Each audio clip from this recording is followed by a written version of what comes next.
Totosa omaly ny hetsika fanomezan-drano karakarain'ny vondron'ny hôpitaly ao anatin'ny fiangonana FVKFM Tetsy Andraharo. Iarahana miasa amin'ny hôpitaly Joseph Ravoahangy Andrenavalona na AGRA ho fanomezan-tosika ny tsy fampindra ho an'ireo marary. Andiany fa 4 izy ity ary ny andrasana tsara sitrapo 500 raha ny fanazavana. Ity zany dia hetsika fanao isan-taona dia amin'ny taona 2019 ity andiany fa 4 Zao hetsika izao dia anisan'ny hoe voalohany asa sosialy fanasoavana amin'ny mpiray-tanindrazana. Misy ihany koa ankoatran'ny hoe fanomezan-drano toy izao zany rehefa faran'ny taona krismasy misy le hoe Noël des hôpitaux, zany hoe ireo marary izay tena sahirana no karakarain'ny fiangonana misy fanomezana omanina ho azy ireo.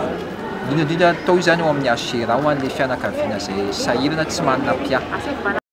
Fepetra tsotra dia ny fananana vatana salama sy ny tsy fandraisana zava-mahadomelona no takiana amin'ny fanomezan-drà. Tsy misakafo maraina ihany koa raha tsy vita ny fisintonan-drà.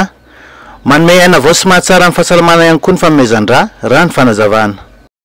Rehefa manome rano olona iray dia mamoaka rà zany, dia avy eo izy mamoaka rà iny dia misy taova kely zany ao anatintsika ao. Iny zany mamoaka rà vaovao. Iny rà vaovao iny zany dia rà mbola feno hery feno fahasalamana iny ary nefa iny dia hita paritaka aty amin'ny vatana rehetra dia hita aty amin'ny tarehy. Dia mety hisy mihitsy ary hoe tanora lalandava ny fanomezana rà, ela velona ny fanomezana rà. Fepetra tokony ananana zany dia mitandrina amin'ny fahasalamana dia faharoan'izay mba tsy mandraindray an'ilay alcool satria ny alcool zany hita fa tena tsy mahasoa ny fahasalamana amin'ny vatana io. Dia eo amin'ny firaisana ara-mofo koa dia tokony tena mba olona anankiray no hoe arahana.